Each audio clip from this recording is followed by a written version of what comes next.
Mike Huckabee making no bones about it. He is supporting Donald Trump. Here's the statement until the voters have spoken. He writes, every prediction about this year's race was wrong. Those of us who brought years of experience in effective governing to the race found that voters were not interested. They blamed everyone from Washington for the mess and even blamed those of us who had never worked in D.C. Mike Huckabee, former Arkansas governor, back in Little Rock today, former candidate himself in this year's primary season. How are you, Gov? And good morning to you. Good morning, Bill. Great to be with you. We got a lot to go through here, okay? So let's get right to it. It's no surprise to me that you're supporting Donald Trump. After our debate in Des Moines, Iowa, you went to a veterans event that night with Mr. Trump. Do you want to be his vice president? I don't have any interest in anything unless he were to say he was interested, and I have no idea. He's never said anything to me about it.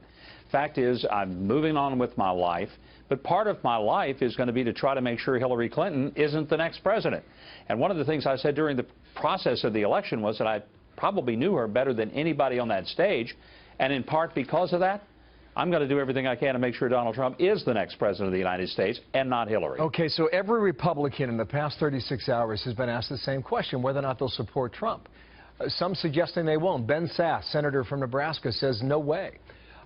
President Bush 43 and President Bush 41 saying they will sit this one out.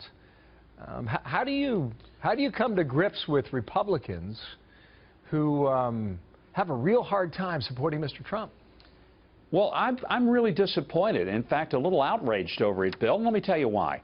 When we nominated various people over the past several election cycles to be president, there were many of us that had some heartburn about particular things over those candidates. But you know what? We sucked it up and we went out there and we vigorously supported our nominee.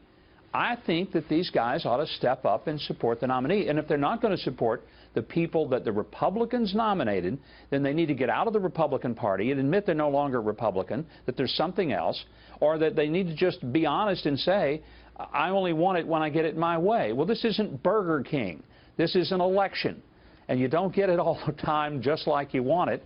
And I've been out there campaigning a lot of times for people that I didn't agree with 100%, but you know what? You're either on the team or you're not on the team. Well, you know, that's a direct message to two former presidents. And that's fine. But I went out and supported both those presidents. And I did it even though there were specific things that I had some misgivings about.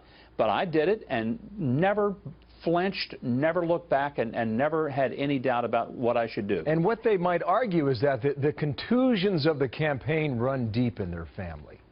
And a lot of the back and forth was personal. And I know that happens in politics, but sure, obviously these waters run pretty deep. And what they would argue is that Trump's not a conservative. Well, I would argue that Hillary Clinton is certainly not a conservative, and anything that doesn't help Trump helps Hillary.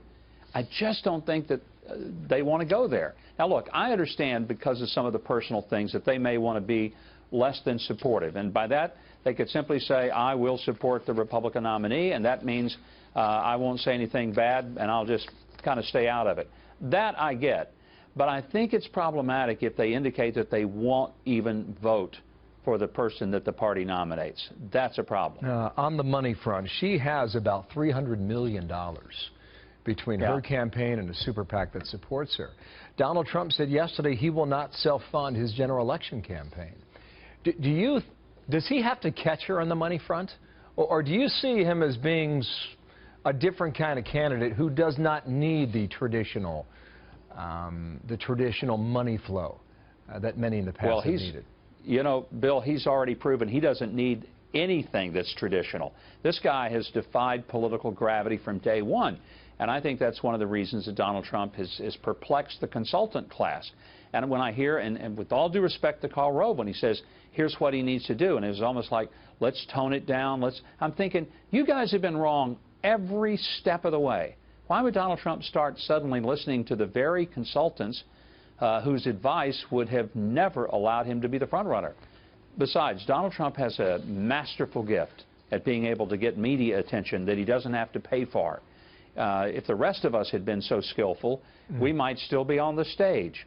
So I think Donald Trump is probably wise to follow his own heart and conscience and follow his inclinations, because they've been right so far, much to the chagrin of everybody who seemingly knows a lot about it.